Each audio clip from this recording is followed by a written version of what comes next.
special a performance was that from Arsenal's point of view? Yeah, it's a really good performance. It's always a tough game, you know. It's a North London derby, but I think we controlled the game through all periods, and then obviously with the red card, we had the upper hand even more. So it's a great day, and it's one we can rest up now for the rest of the weekend and watch everyone else play. And 4 minutes into the second half, to take the lead after your half-time team talk must have been the perfect plan. Yeah, it's exactly what we wanted. I thought we were creating chances throughout the first half anyway, but to start strong in the second half, get that goal again and apply more pressure to their defenders, it was exactly what we wanted, and it's what we deserved. Yes, Aaron, it's Emmanuel Petit. I have a question about the penalty. You know very well Harry Kane, and it's your teammate as well with the national team, so I thought you know exactly where you were putting the ball. Yeah. I wish I did. You know, Harry can practice so many penalties against Harry. You can go left, right and central. The last 2 penalties he's had against me, he's changed. And I was close, but because he can put it so far in the corner, I've gone a bit early, and it's one of them things. We get the win, but we can definitely dissect the build-up to that goal, because we shouldn't be giving the penalty away in the first place. Aaron, 7 wins from 8, 4 points clear at the top of the table. How just give us a feeling about the training ground, the group, the dressing room at the moment. I know you're going to say, well, there's a long way to go, but feels like something special is building. The team spirit is special, and that's what we're building, most definitely. But it's not just with the players in the dressing room or the staff. It's with everyone here at the Emirates and all the away games. We're loving playing at the moment, but as you said, it's 8 games gone, and we've got hopefully a long run in the Europa League, and one we're all looking forward to, really. And just finally, when you walk around the pitch there, like we saw you all do at the end, you see the smiles on the supporters' faces. You know how much this fixture means. What's it like knowing you've given them the weekend that you have now? Oh, it's incredible, you know. It's early start for them, so I reckon a lot of them will have sore heads on Monday.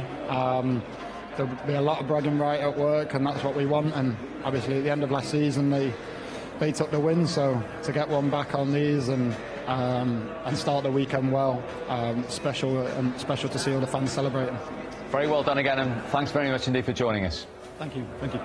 Aaron Ramsdale, do you get the feeling that team spirit, that's something special is I think that building? Kind of performances, you know, will help Arsenal to grow up even stronger, because as I said before the game, it's been a long time that they haven't beat a top team in the Premier League, and they won, but on top of it, they put the character and the personality in it.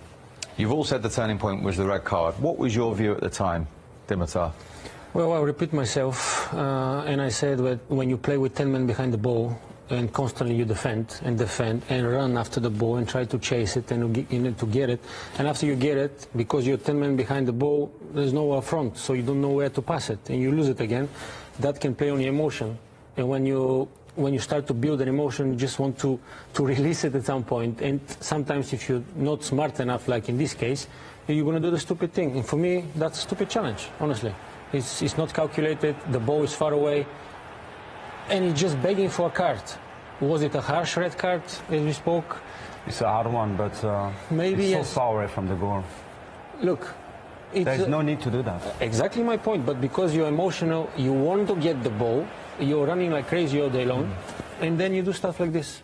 And the assistant was pretty close. We think he had a part to play. I think he had a better view than the referee. I think he's made the right call. I think if it was just a yellow card, I don't think the VAR would have overturned it and turned it into a red. If you look at he just comes into the picture. He's got a great view of it. Emerson Royale comes across. Berber's absolutely right. It's just frustration, you know, because he's chasing the ball time and time again. The referee's a long way away to make an on-field call. I think he's being helped out by the official there, and they give him a red card. I think it's harsh. It's frustration. It's clear frustration. Exactly. I was looking for the right word. Thank you very much. Because it is. I've been there. We all been there. You're running behind the ball, especially if you're a striker, and you think you're good enough that you don't want to do that. And at one point, you're going to snap, like in this case. That's why I don't want to take anything away from Arsenal win. They were the smarter team today.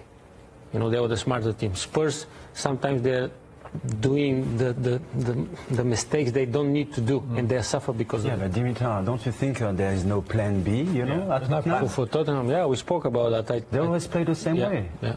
That's why I ask you guys, when we're watching, are they going to change now when they're chasing the game? Before the red card? Yeah. I think But the, they stay the same? game plan is quite clear for Tottenham, is to get bodies behind the ball like they did today. Hopefully the opposition are not clever enough to work in tight areas and score magnificent goals, but Arsenal were. The top teams are going to be able to. And it's to rely on Son, Kane, Kulusevski when he's there, Richarlison. That is the way they've been building results up to now. It's not been spectacular. That is their game plan. That is the game plan at the moment. Yeah, but with I'm the not quality sure of it the looks... player team, they can do something else. Of course they can, but it's not the way the manager wants to play. Everything's good when they're winning. There's no problem. Jose Mourinho plays exactly like this, but this manager's got real desire. This is how he believes he's going to win with this team. This team has not won playing pretty football for an awful long time now, so he's going to try a different way. But it takes a manager with a lot of character to get Son, to get Kane, to get Kulusevski, world-class players, to suffer without the ball, playing so deep for the team and running around like they do. I think team come first, I agree with you, but good luck explaining to players like this to do this. So The goodwill soon goes as soon as they start losing games, especially emotional games like this one today. Yes. They start losing derbies, they start listening to the phone-ins, they start listening to their social media with the fans. There'll be grumblings now. How can we play in a derby? There was no passion. They didn't try. Well, they did. They stuck to the game plan, but the game plan wasn't to run around and push high and try and get the ball up and play with that fire in their belly. It was just to soak up pressure and counter-attack. Exactly how they got the penalty, exactly how they've been playing all season. They played at Stamford Bridge against Chelsea. They got outplayed for the 90 minutes. In the 96th minute, Conte never changed. He says, stick with it, stick with it. Harry Kane scores from a corner, 1-1. Good result in the end. It's all about results. But Antonio Conte, it's nothing about about possession. There's nothing about performance. If I may, just because when we're listening, they say Spurs had 14 games unbeaten run until now. Yeah. Right? Yeah. And if you're a coach or a manager, or even the players, they'll be like, well, we are winning. That's it. Why should we change? Yeah. Did you enjoy it? Of course not. You would not. If you are a player, actually, you'd not enjoy it, would you? Of course not. No, but still, statistics sometimes is the tool to persuade the player and say, look 14 games we are unbeaten. So, but now maybe they'll change. So you're telling me the result is more important than the way you win games? For some coaches, obviously it is. Yeah. That could be. It's a coincidence, but we're gonna talk about Brighton and De Zerbi, and he's very well known in Italy. He said one day, I prefer to lose a game by playing well than winning a game by playing bad. And I don't know if you agree with me, but you have more chance and guarantees to win a game if you play well. When you've got good players.